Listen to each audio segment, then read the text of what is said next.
Ladies and gentlemen, good evening and welcome to Gachie Skyman TV, the tallest man in Black Africa. Kenyans are seriously talking about Nanenane. For those of you who don't know what Nanenane means, Nanenane is very much related to Saba Saba.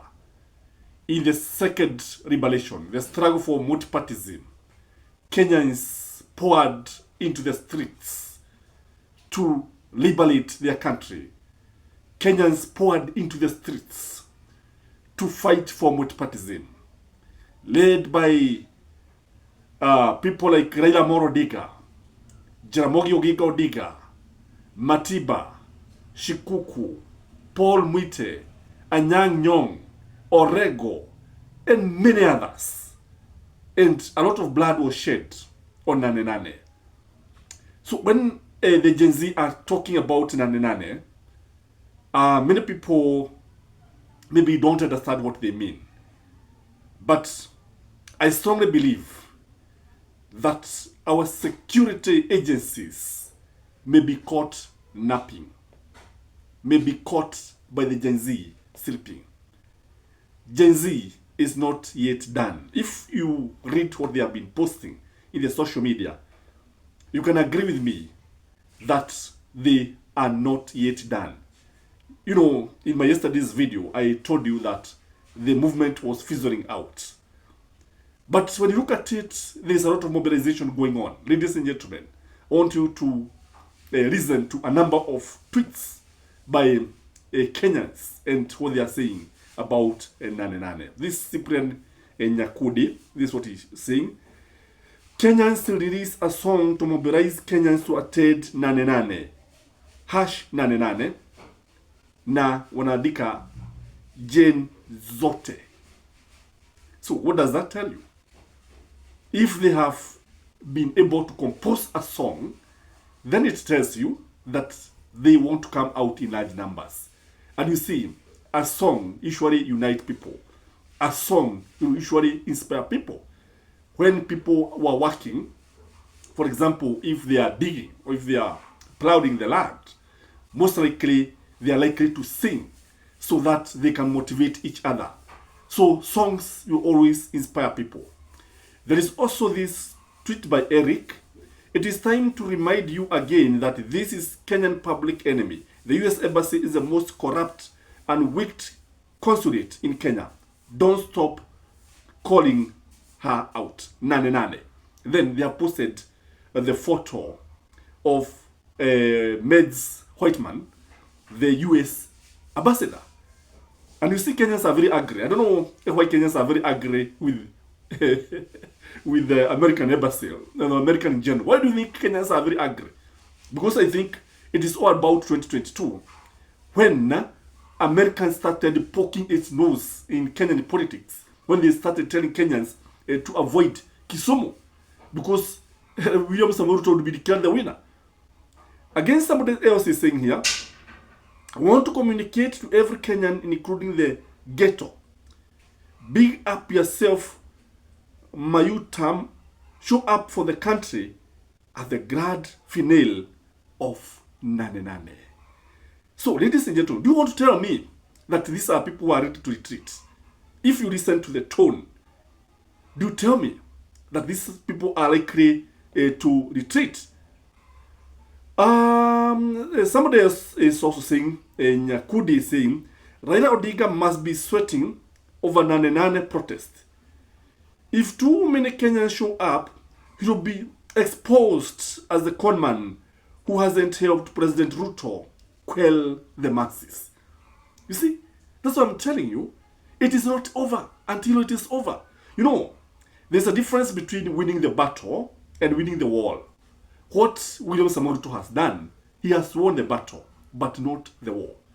And when I look at the determination of these people, I'm actually worried. This Cornelius Sorono, this is what he's saying. Breaking news. Gen Alpha declares that they will join Gen Z on August 8th as they occupy Nairobi. They are free at home and will join the millions. The Alpha, hawa ni wale wako shuleni jameni. most of them in high school, they are students, by the way. And what does this tell you, ladies and gentlemen? What does this tell you? It tells you that we are not yet out of the woods.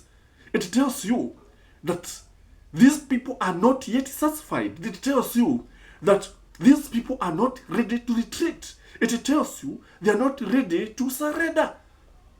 Ladies and gentlemen, Morara Kabaso is saying, and also, in fact, I'll give a video about this after this. I want you, or maybe I'll start with it. This is what Morara Kabaso is saying. Mr. President, we respect you, but we don't fear you, especially when it comes to a quest for good governance. You see, Morara Kabaso has been trading in our social media, and this man is actually taking the bull by its horn. And I'm going to give a video about him. You see him and listen to what he's saying, because he is fearless. The Gen Z is coming out to be fearless. Just like they were saying that they are leaderless, they are people who are not ready to retreat.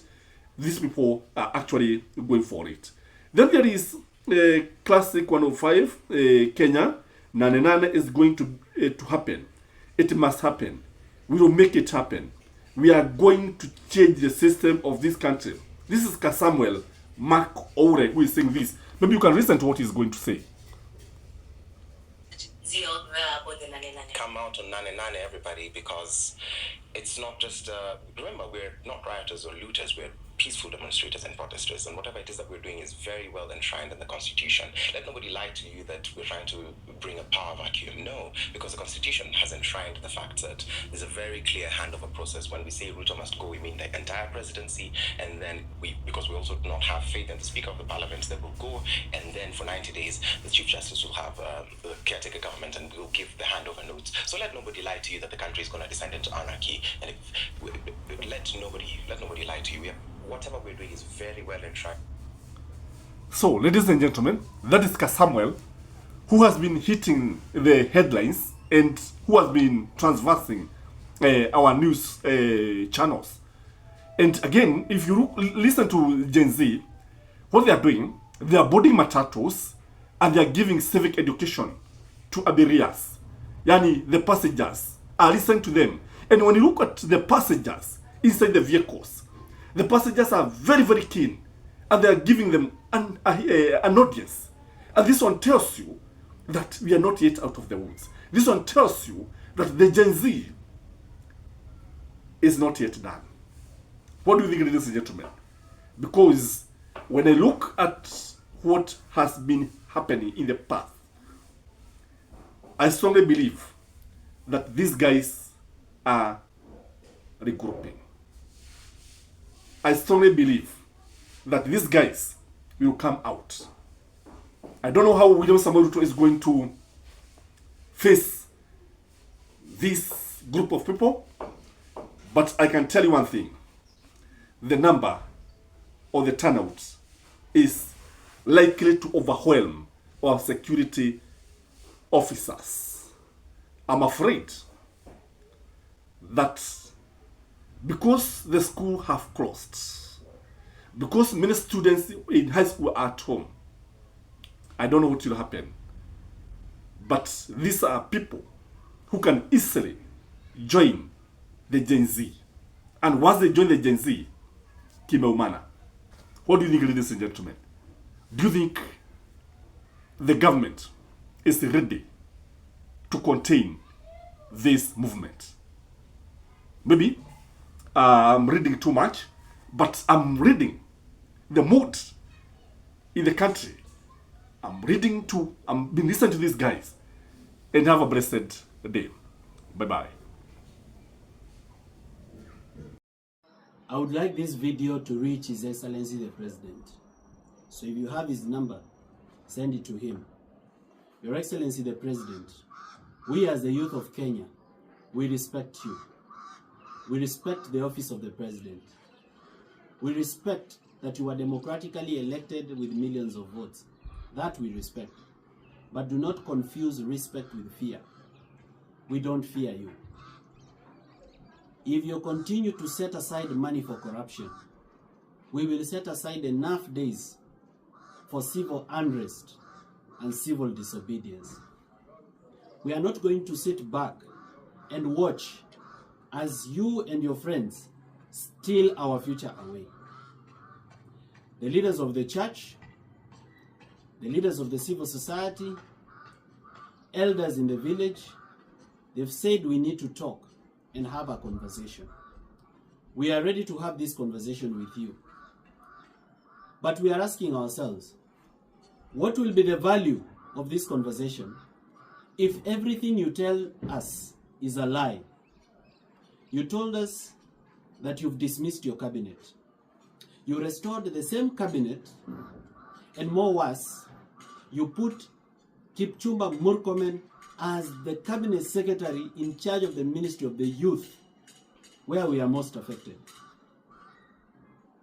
You have appointed 2 governors who during their tenure as governors did the worst for their counties and presided over massive corruption of public funds.